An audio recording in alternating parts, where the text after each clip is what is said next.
ठीक है हेमंत सर। हाँ सर। तो चालू करते हैं। जैसे हम जो हमारा पहला टॉपिक है कि सेल्टेंट फीचर्स ऑफ कॉन्स्टिट्यूशन, तो संविधान की मुख्य विशेषताएं हैं। तो इस संदर्भ में चर्चा प्रारंभ करते हैं। तो हम देखते हैं कि भारत का जो संविधान है वो सबसे विस्तृत और लिखित संविधान है। तो पहले इस बिंदु पे चर्चा करते हैं।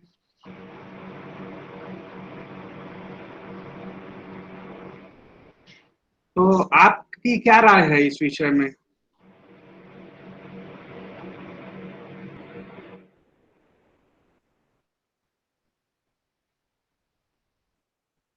जैसे हम बोल सकते हैं कि भारत का जो संविधान है वो विश्व का सबसे बड़ा लिखित संविधान है। और अ, अगर इसकी तुलना की जाए कि किसी दूसरे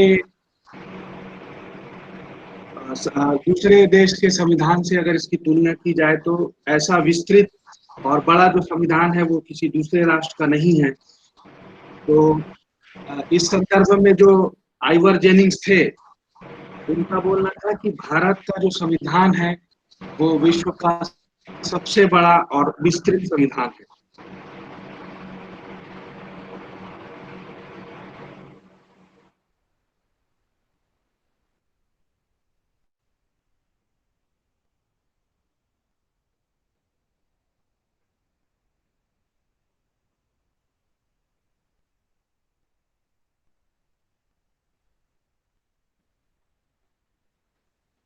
आप लोगों की क्या राय है वो भी बताएं। धीरज, दिलीप सर, आयुषी। भारत का संविधान सर्वोपरि है तथा भारत का संविधान में जितने भी पार्ट्स है हर एक देश के संविधान से कुछ कुछ चीजें जैसे कि है वो लिया हुआ है। सर, जो भारतीय संविधान है उसे संविधान सभा द्वारा पारित किया गया है। और जो भारत के संविधान है उसमें अलग अलग देशों से लिया गया है उसको। ठीक। और जो भारतीय संविधान है वो सबसे बड़ा संविधान है। भारतीय संविधान कठोर भी है इसकी प्रकृति और ये लचीली भी है। तो ये एक अलग विषय हो जाएगा। अभी केवल इसी पे चर्चा करते हैं कि ये सबसे विशाल है और लिखित संविधान है। तो इसी हाँ सर। संदर्भ में जैसे ये पूछा जा सकता है कि लिखित संविधान क्या होता है। तो इस डाउट को क्लियर किया जाए पहले।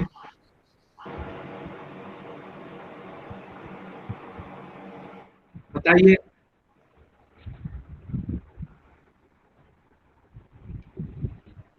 सर, लिखित संविधान लिखित वो है संविधान क्या जिसे होता संविधान सभा द्वारा पारित किया जाता है। है? सकते। और अलिखित संविधान? जिसे संविधान सभा द्वारा पारित नहीं किया गया है वो अलिखित संविधान है। जैसे ब्रिटेन का संविधान है वो अलिखित संविधान है। Very good, very good. और कोई नया एंगल देना चाहेगा इसमें?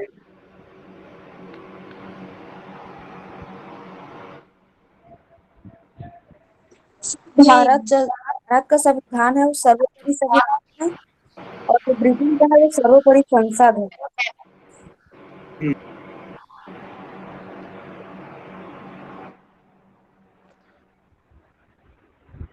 भारतीय संविधान निर्माताओं ने विश्व के सभी संविधान की अच्छी बातों को इसमें समाविष्ट किया, जिससे भविष्य में जो संविधान के संचालन में कठिनाई ना उत्पन्न हो। तो विश्व के लगभग सभी संविधानों की इसमें बात है, इसलिए इसलिए भी ये बड़ा है।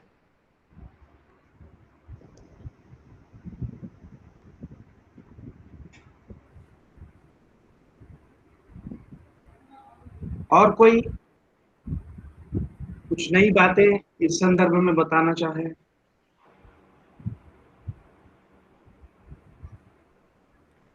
सर भारत का संविधान है वो लचीला और कठोर दोनों है, लेकिन उसमें आसानी से परिवर्तन भी नहीं किया जा सकता। हाँ, तो ये मतलब एक विशेष उपबंध है भारतीय संविधान का।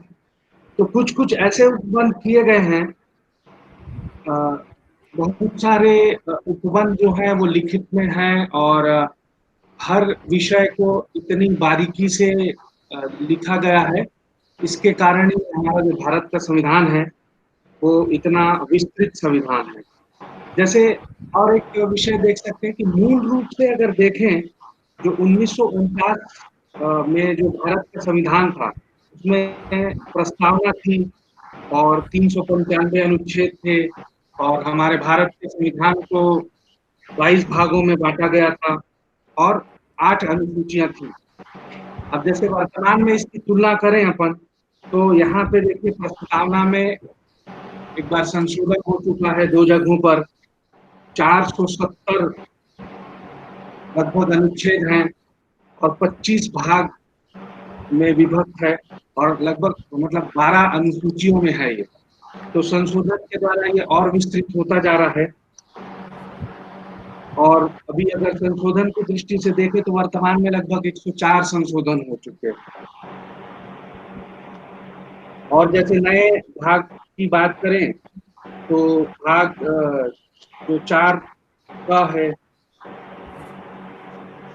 और अनुसूचियों में अनुसूची 9, 10, 11 ये आदि जोड़े जा चुके हैं। अब एक विषय बनता है कि अब इसके भौगोलिक कारण मतलब क्या ऐसा कारण था जिनके कारण भारत का संविधान इतना विस्तृत बना? तो उस बिंदु पे चर्चा करके हम इस विषय जो ये टॉपिक है, ये जो पॉइंट है कि भारत का जो संविधान है, वो इतना विस्तृत है और बड़ा है, इसको सारांशित कर सकते हैं। तो कुछ इस विषय पे आपके व्यू चाहूँगा मैं। तो क्या कारण है कि भारत का संविधान इतना बड़ा हो गया और विस्तृत है?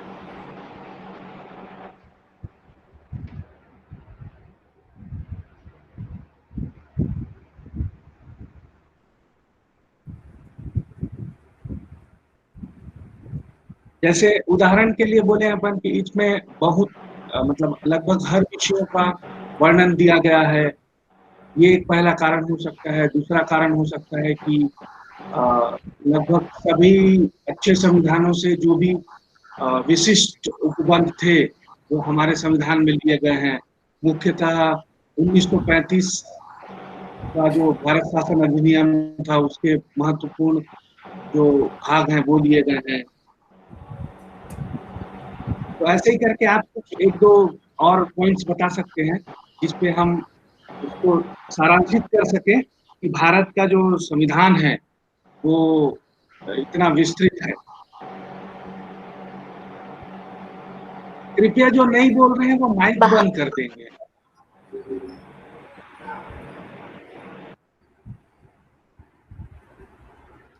बताइए।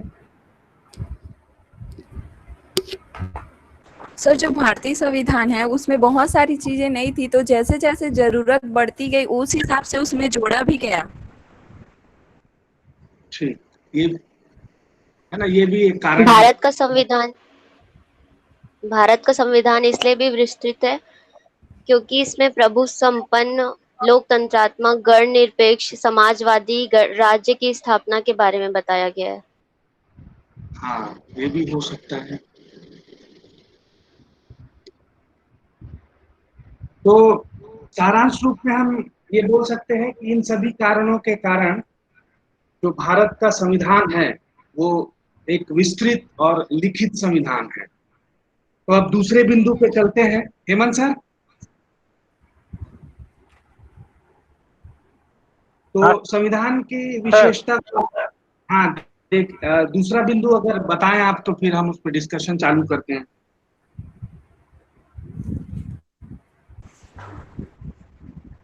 कुछ एक बार फिर से बोलेगा? जो संविधान की विशेषता है, उसमें आप अगर दूसरा बिंदु बताना चाहें तो उस पर फिर विस्तार से चर्चा करते हैं। ठीक है, संविधान की विशेषताओं में वो लिखित संविधान है, इसके बारे में डिस्कशन कर ही लिए। ठीक है, इसमें फिर आपका संसदीय ढंग की सरकार के बारे में बातें कही गई है। तो सर सर मूल network अधिकार error के थोड़ा बारे सा- में भी बातें की गई है। ठीक है, राज्य के नीति निर्देशक तत्वों के बारे में बातें की गई है। एक नागरिकता के बारे में बातें की गई है। नम्यता तथा अनम्यता का अनोखा सम्मिश्रण है संविधान में। केंद्रीय मुख्य संविधान है। वयस्क मताधिकारों की बातें की गई है। स्वतंत्र न्यायपालिका की बातें की गई है। नागरिक के मूल कर्तव्यों के बारे में बातें की गई है 22वें संविधान संशोधन द्वारा। ठीक है। अब जैसे ये तो कुछ बिंदु थे जिन पे विशेषताएं देखी जा सकती है भारत संविधान की। तो किसी एक बिंदु को विस्तृत रूप से चर्चा की जाए तो इसी संदर्भ में जो दूसरा बिंदु है वो हम ले सकते हैं कि संपूर्ण प्रभुत्व संपन्न लोकतंत्रात्मक पंथ निरपेक्ष समाजवादी गणराज्य की भारत में स्थापना। तो इस संदर्भ में संपूर्ण प्रभुत्व संपन्न को समझने का प्रयास करते हैं। तो आप लोग बताइए कि संपूर्ण प्रभुत्व संपन्न क्या होता है। सर जो सरकार है वो आंतरिक और बाह्य रूप से स्वतंत्र होते हैं किसी मतलब अपने कार्य को करने के लिए। और हमारे देश में दो प्रकार की सरकारें हो, एक प्रकार की हमारे देश में संसदीय सरकार है सर।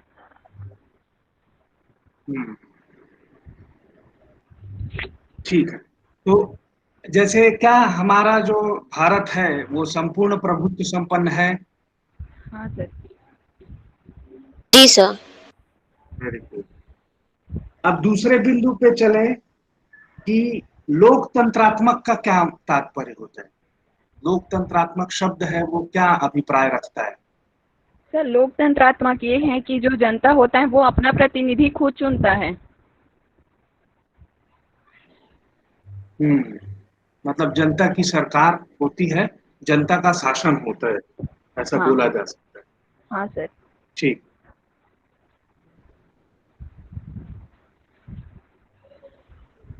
तो जैसे इस बीच लोकतंत्र में में एक किसी भी जगह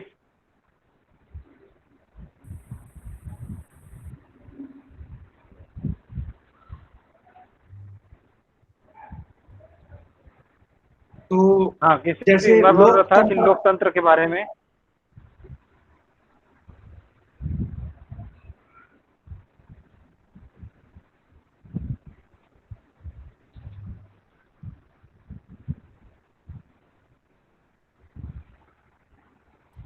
सर भारत के सरकार की शक्ति का जो स्रोत है वो भारत की जनता है।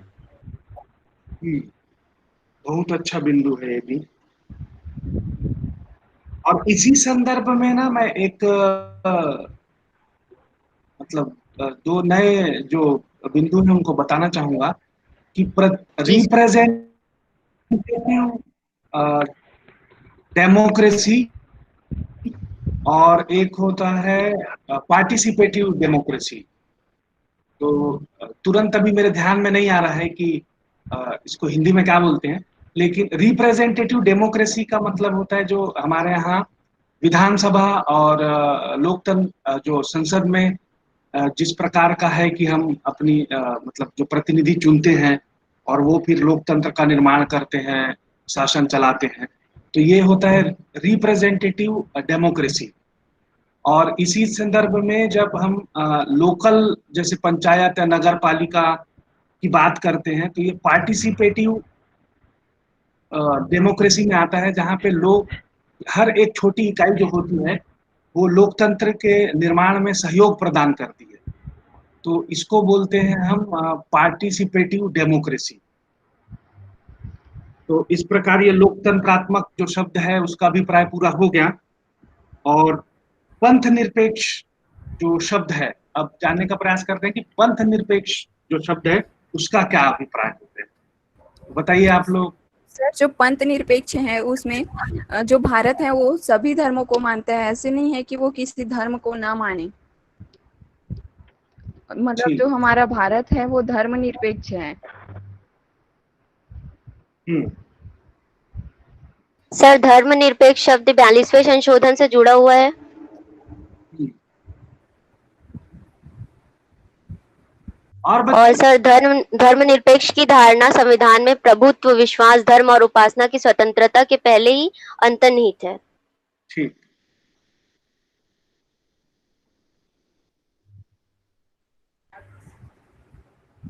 तो अगर बाकी बच्चे भी पार्टिसिपेट करते तो ज्यादा अच्छा होता, क्योंकि आप भी अपना व्यू बताएं। अब आपका जो मत है वो सही गलत तो नहीं होगा, आपका जो मत है वो मत है।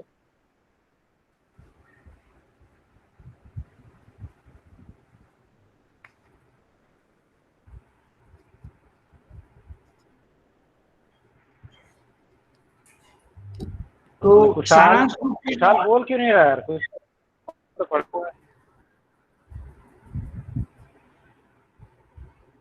न तो सारांश रूप में हम ये कह सकते हैं कि पंथ निरपेक्षता का मतलब ये है कि जो हमारा राज्य होता है उसका कोई विशेष धर्म नहीं होता। जैसे हमारे पड़ोसी मुल्कों के बारे में बात की जाए तो पाकिस्तान इस्लामिक कंट्री है ना। लेकिन हमारा जो भारत है वो पंथ निरपेक्ष है, पंथ निरपेक्ष राज्य। तो अब इसी संदर्भ में देखा जाए कि पंथ समाजवाद। निरपेक्ष के सर इस पे बोलिए। एक एक लाइन और और वही है केस था कि सर, इस पे अरुण राय वर्सेस भारत संघ का। इसमें भी सर उच्चतम न्यायालय का कहना यही है कि पंथ निरपेक्ष जो है वो सकारात्मक अर्थ है। हाँ, इसके अनुसार सभी धर्मों का ज्ञान हो सभी धर्मों के प्रति आदर का भाव होना चाहिए और आपस में आदर भावना का बीज पैदा करना है। हाँ। तो सकारात्मकता जो नया शब्द आया है अभी उसको समझने का थोड़ा सा प्रयास करते हैं कि कुछ जो राष्ट्र थे वो प्रारंभ में समाजवाद का ऐसा संकुचित रूप में अर्थ लेते थे कि राष्ट्र का कोई धर्म नहीं होने का तात्पर्य था कि आपको आपके धार्मिक प्रतिष्ठान धर्म को मानने की स्वतंत्रता खुले तौर पे नहीं दी जाएगी।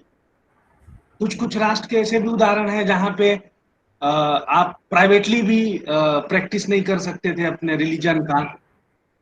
और लेकिन क्या है कि भारत ने क्या किया कि इसको व्यापक रूप में इसका अर्थ लिया कि राष्ट्र का कोई धर्म नहीं होना। तो व्यापक रूप में लेते हुए क्या बोला कि राष्ट्र का कोई धर्म नहीं होगा, इसका तात्पर्य ये समझा जाएगा कि किसी भी धर्म मतलब सभी धर्मों को मानने की धार्मिक प्रतिष्ठान करने की आपको स्वतंत्रता होगी। तो भारत ने इस जो समाजवाद को व्यापक अर्थ में लिया है। और कोई मेंबर अपना व्यू देना चाहेगा? सर ये सारे धर्मों को तो समान मानता है, साथ में ये संरक्षण प्रदान भी करता है, समानता संरक्षण प्रदान करता है। Very good.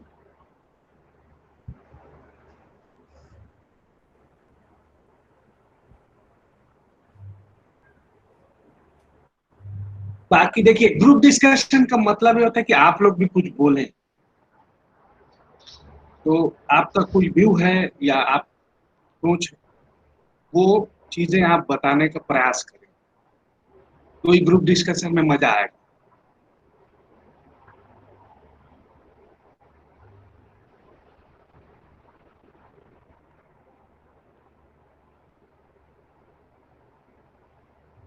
और अब इसी आगे चलते हैं तो गणराज्य को समझने का प्रयास करते हैं कि गणराज्य रिपब्लिक मतलब क्या होता है, बताइए। सर इसमें जनता द्वारा प्रत्यक्ष या अप्रत्यक्ष रूप से चुनाव होता है। मतलब हेलो हाँ, सर, गणराज्य में ये है कि इसमें मतलब जो जनता है वो प्रत्यक्ष या अप्रत्यक्ष रूप से चुनाव करती है। जैसे हम मुख्यमंत्री का चुनाव करते हैं तो वो प्रत्यक्ष रूप से होता है, बट वहीं राष्ट्रपति का एक चुनाव होता है तो वो कहीं ना कहीं मतलब अप्रत्यक्ष रूप से होता है और ये वंशानुगत नहीं होता। Very good very good. और कोई?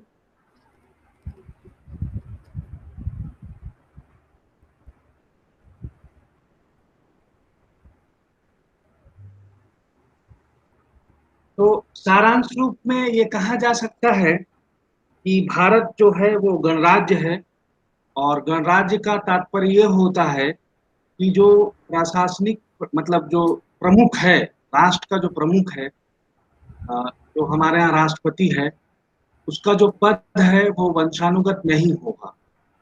मतलब वो चुने हुए प्रतिनिधियों मतलब चुना हुआ प्रतिनिधि होगा, वो चाहे प्रत्यक्ष या अप्रत्यक्ष प्रणाली से हो, और वो एक निश्चित समय के लिए उस पद को धारण करेगा। तो भारत जो है वो एक गणराज्य है। अब अगला बिंदु देखते हैं कि भारतीय संविधान की मुख्य विशेषताओं में कि संसदीय प्रणाली की सरकार की स्थापना, establishment of parliament form of government. तो इस विषय पे चर्चा आरंभ करते हैं। बताइए।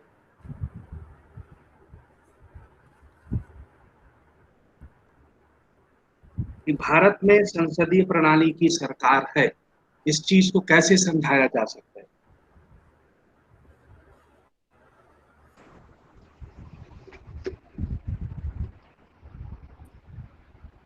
सर, इसमें जो वास्तविक शक्ति जो है वो मंत्री परिषद के पास है, जो विधायिका के प्रति उत्तरदायी होता है। ठीक। और उसी के सदस्यों द्वारा निर्मित होता है। और जो भी रूल्स बनाए जाते हैं वो संसद में बनाए जाते हैं सर। ठीक। तो संसदीय प्रणाली पे थोड़ा सा विशेष बल देना चाहूंगा मैं यहाँ पे। हेमंत सर, दिलीप सर, संसदीय प्रणाली। हाँ सर। हाँ सर। संसदीय प्रणाली के बारे में आप कुछ विचार दें। मुख्यतः दो प्रकार की सरकार होती है, एक होती है संसदीय और दूसरी होती है अध्यक्षात्मक, है ना। जैसे अमेरिका की सरकार है, वहां पे अध्यक्ष होता है एक में राष्ट्रपति, जिसके पास कार्यपालिका की संपूर्ण शक्ति होती है। वो अपने मंत्रिमंडल की स्थापना करता है और जिसे चाहे जब चाहे निकाल सकता है, ठीक है। लेकिन हमारे यहाँ संसदीय सरकार, संसदीय प्रणाली की सरकार है। यहाँ पर सर इस शासन को हम लोग निरंकुशतावादी बोल सकते हैं क्या? सुनो सही। भारत में संसदीय सरकार की स्थापना है, जो कहाँ से ली गई है? ब्रिटेन से। ब्रिटेन में मेन जो रहता है वो शासक, क्राउन होता है ना। और क्राउन की जगह हमारे देश में राष्ट्रपति होता है, जिसके पास नॉमिनल पावर होता है, ठीक है, विशेष पावर होता है। लेकिन मेन कौन होता है? हेड, प्रधानमंत्री, ठीक है। सर बताओ सर, हेमंत सर।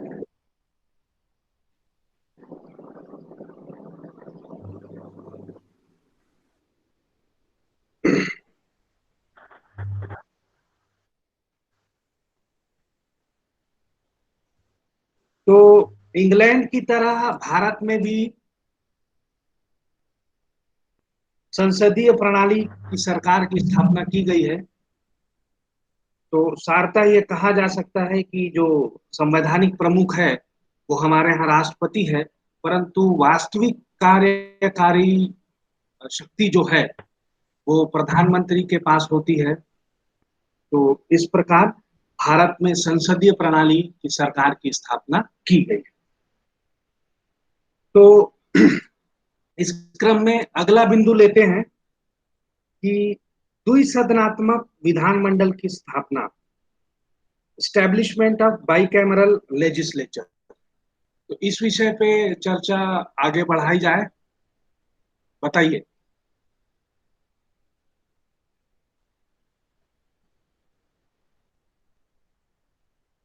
द्विसदनात्मक विधानमंडल की स्थापना, तो आप ये कैसे बताएंगे कि हमारे यहाँ दो सदन वाली प्रणाली है, द्विसदनात्मक प्रणाली? एक अपनी स्टेट में और एक सेंटर में। हमारे यहाँ दो सदन बैठता है, एक लोकसभा, एक राज्यसभा और एक राज्यसभा, है ना। जो लोकसभा होता है वो निम्न सदन कहलाता है और जो राज्यसभा होता है वो उच्च सदन कहलाता है। जो लोकसभा होता है उसमें प्रत्यक्ष चुनाव द्वारा जनता के प्रतिनिधि बैठते हैं, जबकि राज्यसभा तो उसमें राज्यों की विधानसभाओं के चुने हुए जनप्रतिनिधियों द्वारा जनप्रतिनिधि बैठते हैं। और जो राष्ट्रपति, लोकसभा, राज्यसभा तीनों को मिलाकर केंद्रीय विधानमंडल गठित होता है, जिसको भारत का संसद कहा जाता है। तो राष्ट्रपति, लोकसभा और राज्यसभा जब ये तीनों मिलते हैं तब संसद कहलाता है। इसको केंद्रीय विधानमंडल भी बोला जा सकता है। तो थोड़ा सा ध्यान रखने वाली ये बात है कि राज्यसभा जो है, राज्यसभा में जो प्रतिनिधि होते हैं वो केंद्र में राज्य के प्रतिनिधि समझे जाते हैं। तो ये बात नोट करने वाली है इसमें। अब इस क्रम में आगे चलते हैं। अगर डाउट ना हो किसी को तो आगे का पॉइंट लेते हैं। पूर्ण वयस्क मताधिकार की व्यवस्था, प्रोविजन फॉर एडल्ट सफरेज, बताइए। सर, जो 18 वर्ष की आयु पूर्ण कर चुका हो उसे वोट देने का अधिकार होता है।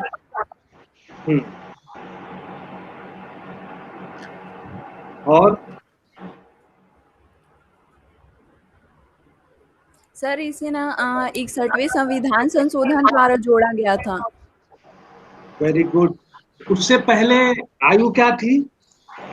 21 वर्ष थी सर। उसके बाद जब 61वें संविधान संशोधन हुआ तो उसके बाद उसे 18 वर्ष की गई है।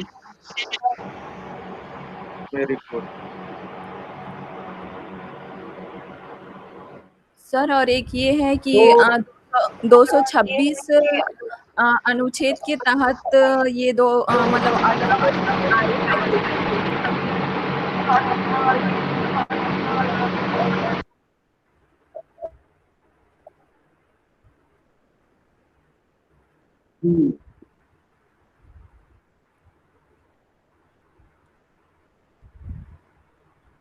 सर, तथा भारत के प्रत्येक नागरिक को के पास वो अधिकार है कि जैसे उसका 18 वर्ष खत्म होता है, कंप्लीट होता है, तो वो जो है वो अधिकार मतलब कि वो मत दे सकता है, चाहे वो स्त्री हो, पुरुष हो, निम्न वर्ग का हो, उच्च वर्ग का हो,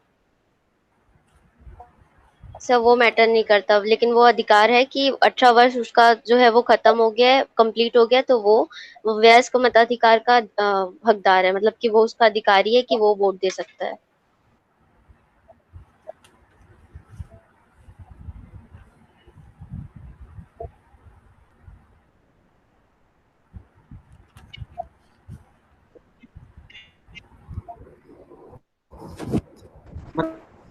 मतलब बिना भेदभाव के वयस्क। जी सर।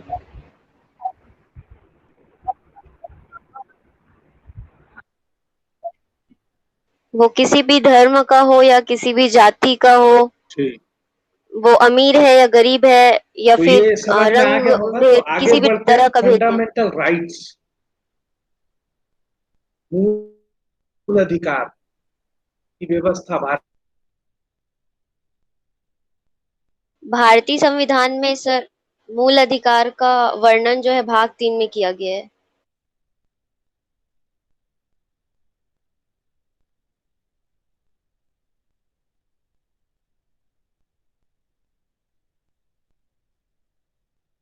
सर, और जो मूल अधिकार के हनन होते हैं उसे अनुच्छेद 32 में बताया गया है, मतलब उसके तहत वो अपना कुछ प्रावधान कर सकते हैं।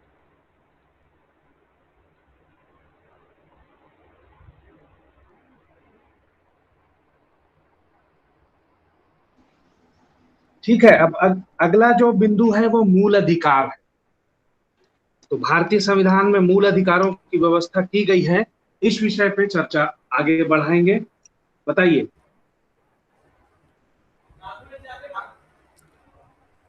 सर, मूल अधिकार में मेन अधिकारों का संरक्षण करना है। तो मूल अधिकार क्या होते हैं? और जो अधिकारों का, हाँ, बोलिए बोलिए बोलिए। वे अधिकार जो व्यक्ति को वे अधिकार जो व्यक्ति को जन्म से ही प्राप्त होते हैं, वही उसके मूल अधिकार होते हैं सर। नहीं, जन्म से प्राप्त होने वाले अधिकारों को बोला जाता है मानव अधिकार। मैं पूछ रहा हूँ मूल अधिकार क्या हो? सर जो हमको भारत के संविधान द्वारा द्वारा जो प्राप्त है, हमारे हाँ, 6 मूल अधिकार हैं।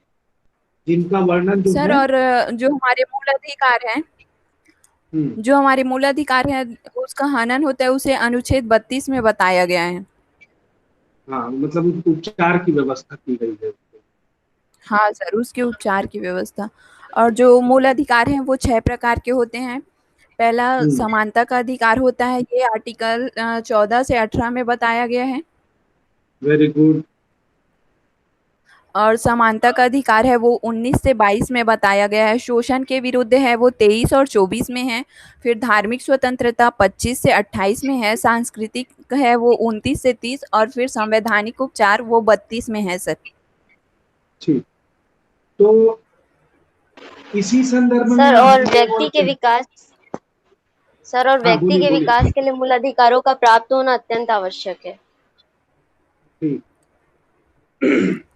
सर और जो संवैधानिक उपचार 32 है, उसे हम्म, डॉक्टर भीमराव अंबेडकर ने संविधान की आत्मा भी कहा है। वेरी गुड, अच्छा कोट है। अब बताइए कि इसी संदर्भ में अगर तथा इसका जो आप। मूल हाँ, बोलिए बोलिए। सर तथा भारतीय संविधान में जो मूल अधिकार है उसको अमेरिका के संविधान से लिया गया है, प्राप्त किया गया है। वेरी गुड, मैं यही पूछने वाला था अभी। ठीक है, और कोई बोलना चाहेगा मूल अधिकार के बारे में?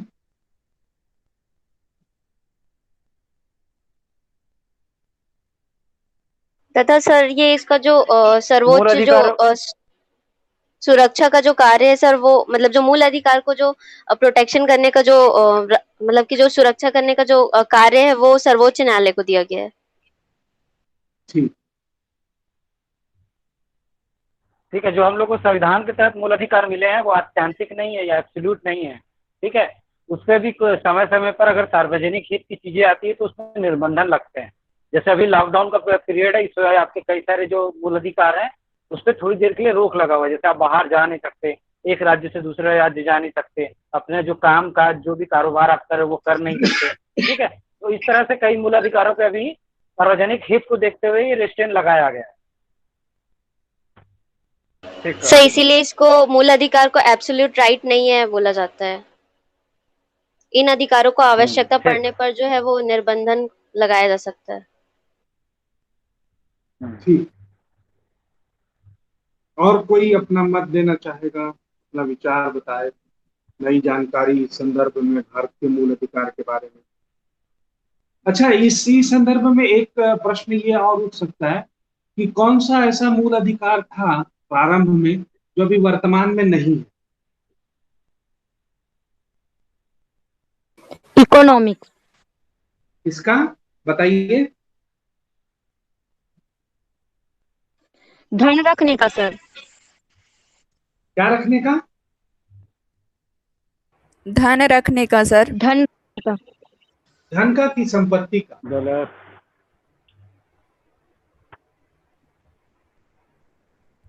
सर संपत्ति रखने का है। Right to property. सर पहले था राइट टू प्रॉपर्टी का, अब वो नहीं है। हाँ, अब कौन से आर्टिकल में दिया हुआ है? 300A। ठीक है, तो मेरे ख्याल से ये मूल अधिकार वाला जो बिंदु है या विशेषता जो है भारत के संविधान की, वो आप सभी को क्लियर हो गया होगा। तो सर हम क्या आगे बोले बढ़ते आप? हैं। Article 300 300A। 300 okay sir, thank you. ठीक है, तो मेरे ख्याल से अब मेरे को लगता है कि ये फंडामेंटल राइट्स जो है या मूल अधिकार जो विशेषता है भारतीय संविधान की, वो सबको क्लियर हो गया होगा। तो अब आगे बढ़ते हैं फंडामेंटल ड्यूटीज के बारे में। तो जो है ना, फंडामेंटल ड्यूटीज हैं, नागरिकों के मूल कर्तव्य के बारे में चर्चा आगे बढ़ाते हैं। बताइए।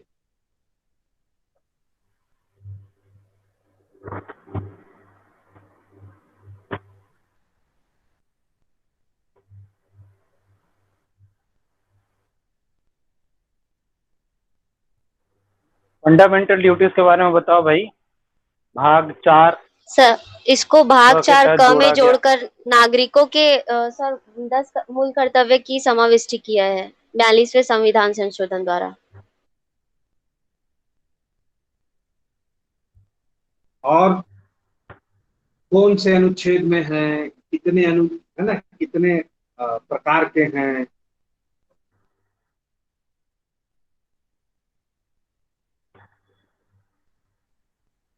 बताइए।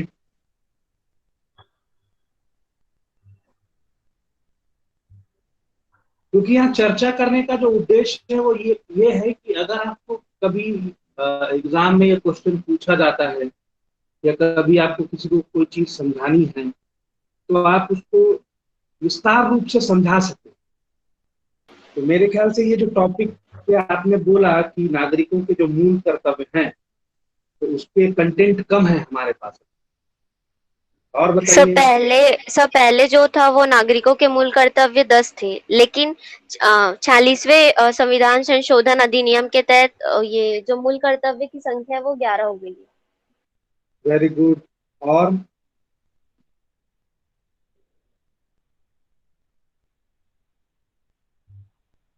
अच्छा, जैसे हमने समझा कि मूल अधिकार क्या होता है, वैसे मूल कर्तव्य क्या होता है? सर ये मूल कर्तव्य जो होता है ये मतलब सर जैसे कि हमारा राष्ट्रीय गान है उसका पालन करना, ये भी एक टाइप का मूल कर्तव्य है।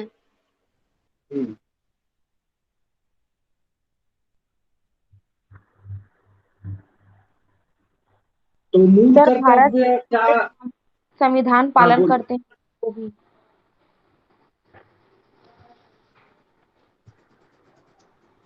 मूल कर्तव्यों को क्या प्रवर्तनीय है मूल कर्तव्य?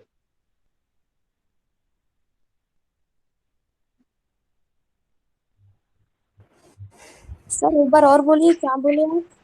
परिवर्तन क्या मूल कर्तव्य प्रवर्तनीय है? इसमें परिवर्तन किया जा सकता है सर। नहीं, इन्फोर्सेबल है कि नहीं ये पूछता हूं। क्या इसको न्यायालय द्वारा लागू कराया जा सकते हैं? हाँ सर।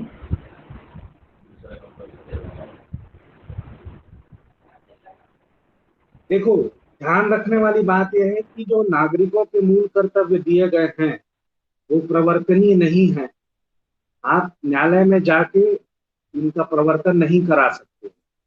और इसके पीछे का कारण ये था कि जो है ना, मूल कर्तव्य जो हैं उनके लिए कोई मतलब ऐसा स्पष्ट उपबंध नहीं है। कुछ अन्य विधियों वगैरह में इनको बताया गया है, लेकिन ये बाध्यकारी नहीं है। मतलब अगर किसी को पालन करवाना है या फिर मतलब इन्फोर्सेबल, ऐसा बोलने की जगह अपन ये बोले कि बाध्यकारी है कि नहीं।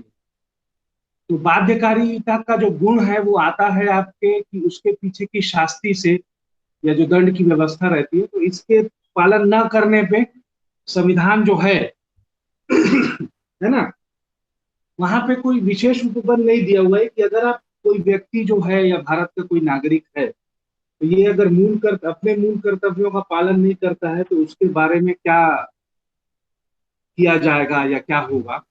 तो बाध्यकारिता वाला जो प्रभाव है वो दिखता नहीं है। लेकिन नॉर्मली ये समझा जाए कि अगर आप राइट्स की डिमांड करते हैं तो उससे पहले आपको जो ड्यूटीज हैं, है ना, वो अपनी ड्यूटीज पूरी करनी चाहिए। तो जो भाग 4 का है उसमें नागरिकों के मूल कर्तव्यों का उल्लेख किया गया है। कौन से संविधान संशोधन से ये आया है, ये कोई बता पाए तो? 86 सर, 86 86वें से तो आखिरी वाला आया होगा। जी सर। 86वें संविधान संशोधन में ये कहा गया है कि जो 6 से 14 साल के बच्चे होते हैं उनको शिक्षा का अधिकार होता है। नहीं, मैं ये 42वें संविधान संशोधन से आया है, नागरिकों का जो मूल कर्तव्य है। Very good, very good. तो मेरे ख्याल से ये लगता है कि ये वाला विषय जो है वो पूरा हो गया। ठीक है सर, इसको नैतिकता से भी समझ सकते हैं ना, ये एक प्रकार का जो नैतिकता नहीं, ये आप विधिक दृष्टि से ही समझें कि कर्तव्य क्या होता है और अधिकार क्या होता जी सर। है। अब अगला बिंदु लेते हैं, राज्य के नीति निर्देशक सिद्धांत, directive principles of state policy, इसके बारे में चर्चा कीजिए।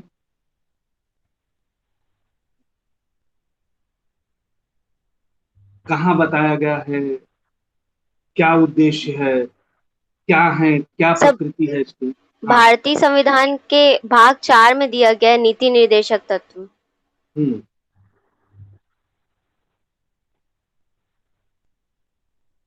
सर, इसे राज्य का प्रथम कर्तव्य भी माना गया है।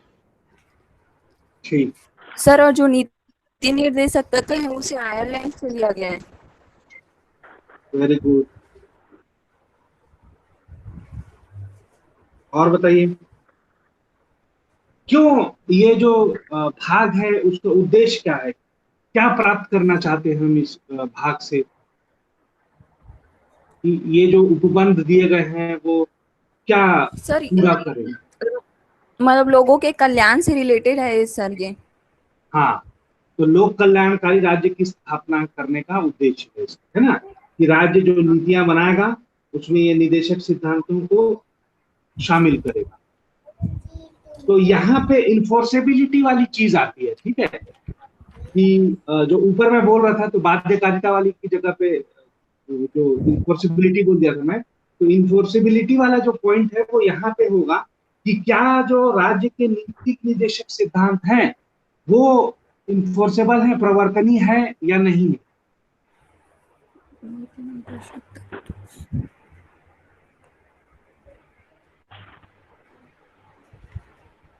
तो क्या इनका प्रवर्तन आप न्यायालय में जाके न्यायालय द्वारा इनको लागू करवाया जा सकता है। प्रवर्तन करवाने का मतलब होता है न्यायालय द्वारा लागू करवाना, तो है ना, जैसे मूल अधिकारों का प्रवर्तन कराया जा सकता है, क्या वैसे ही जो नीति निर्देशक सिद्धांत है उनका प्रवर्तन कराया जा सकता है।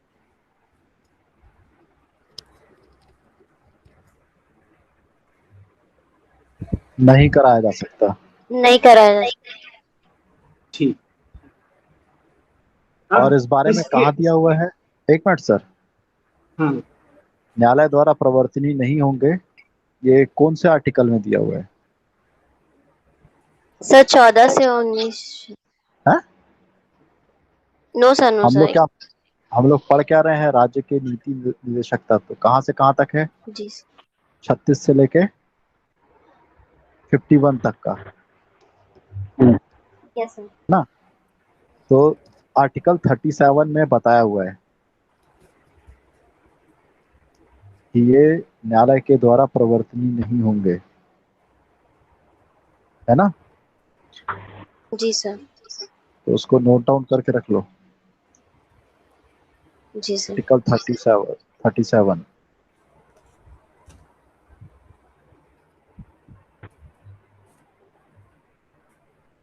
अच्छा, ये चीज बता सकता है कोई कि किसने जो किसने कहा था कि राज्य के नीति निर्देशक सिद्धांत जो हैं वो राज्य की आत्मा है।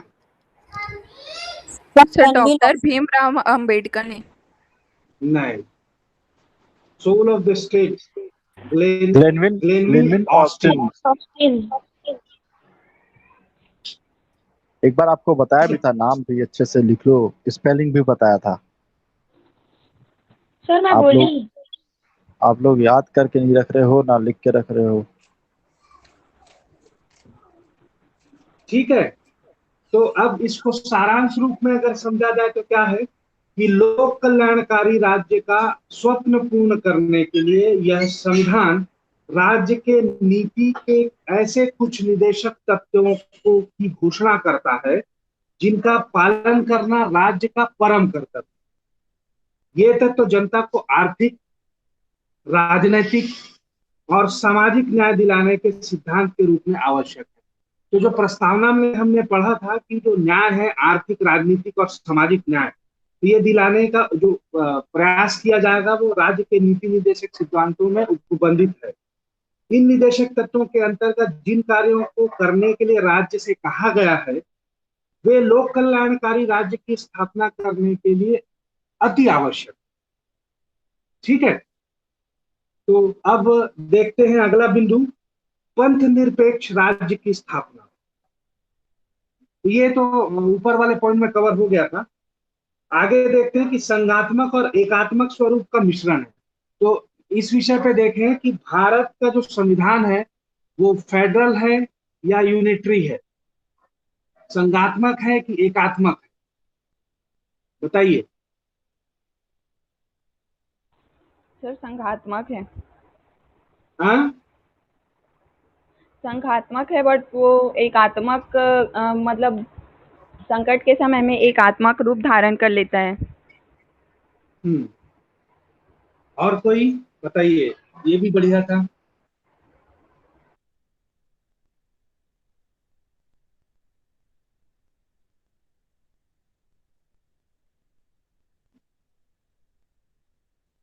Ayushi Sahu, yes sir. Ayush Shukla. Sir इसके शक्ति को ज्योति। 2 भागों में बांटा गया है, केंद्र में और दूसरा राज्य के मध्य विभाजन करता है संघात्मक। तो संघात्मक राज्य किसको बोलते हैं सबसे पहले? अच्छा, सबसे पहले ये बताओ कि संघात्मक राज्य का उदाहरण बताओ।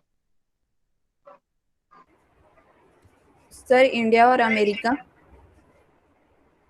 ठीक, लेकिन जैसे शुद्ध संघात्मक का उदाहरण अगर देना चाहें तो, क्योंकि देखो भारत का जो संविधान है या भारत जो है वो एकात्मक राज्य है कि संघात्मक राज्य है, इस पे तो विवाद है। तो हाँ अगर सर, हमको संघात्मक राज्य का उदाहरण देना है तो किससे कंपेयर करेंगे?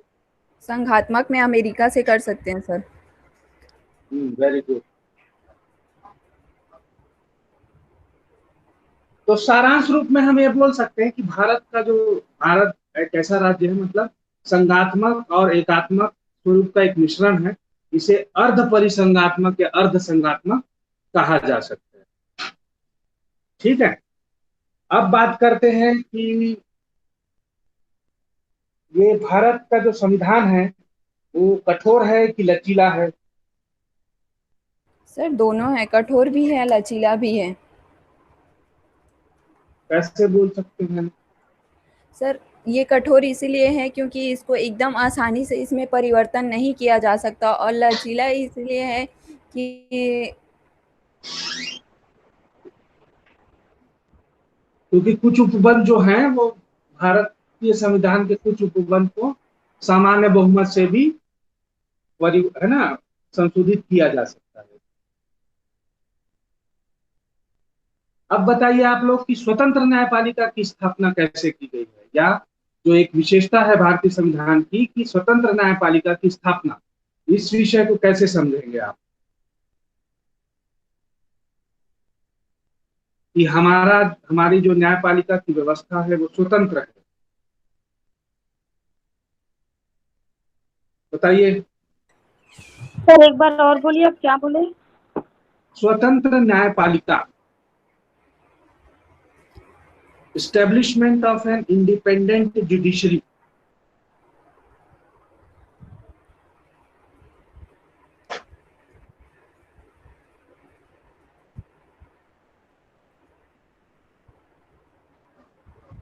बताइए Hemant sir, Dilip sir. Sir इसमें न्याय प्रशासन की एक ही व्यवस्था करता है? नहीं, आपको बताना ये है कि ये हमारे यहाँ जो एस्टेब्लिशमेंट मतलब जो न्यायपालिका है वो स्वतंत्र है, आप कैसे बोलेंगे? सर सबसे पहला तो ये है कि इसमें विधायिका, कार्यपालिका और न्यायपालिका है। तो विधायिका है वो नियम बनाती है, कार्यपालिका उसे लागू कराती है, और न्यायपालिका है उसे अलग रखा गया है क्योंकि जो भी न्याय करने का रहता है तो वो मतलब अपने वो न्याय कर सकता है सर। सर जैसे कुछ नियमों का जब उल्लंघन हो रहा है तो उसका वो न्याय करेगी, जो न्यायपालिका बनी है वो। ज्ञान का संरक्षक किसे कहा और गया एक बात है? याद रखो कि जो हमारा एक चीज ये था कि पार्ट 4 में जो आपका डीपीएसपी दिया गया है उसका आर्टिकल 50 में बोला गया है कि एग्जीक्यूटिव से जो जुडिशरी होगी या जो कार्यपालिका होगी, कार्यपालिका से न्यायपालिका को अलग रखा जाएगा। ठीक है, आर्टिकल 50, आर्टिकल 50, अनुच्छेद 50। तो वहां पे उसने न्यायपालिका को स्वतंत्र रखा है। ठीक ठीक है, अब बोलो। है ना। तो संविधान का संरक्षक है उच्चतम न्यायालय, ये एक पॉइंट हो सकता है। तो सर वो उच्चतम न्यायालय पे सभी को बाध्य रहना पड़ेगा, जितने भी उसके जो लोअर कोर्ट्स होंगे वो सब उस पे बाउंडेड होंगे। ठीक है ना। अब आखिरी बिंदु पे चर्चा करते हैं कि इकहरी नागरिकता या सिंगल सिटीजनशिप की व्यवस्था है भारत में। तो ये भी भारतीय संविधान की एक मुख्य विशेषता है। तो इस पे बताइए आप लोग। सर ये संघात्मक होते हुए भी एक एकल नागरिकता प्रदान करता है, वो मान्यता प्रदान करता है।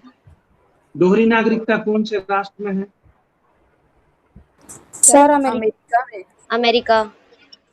ठीक है। तो ये स्टेटमेंट कि देश के किसी भी राज्य का नागरिक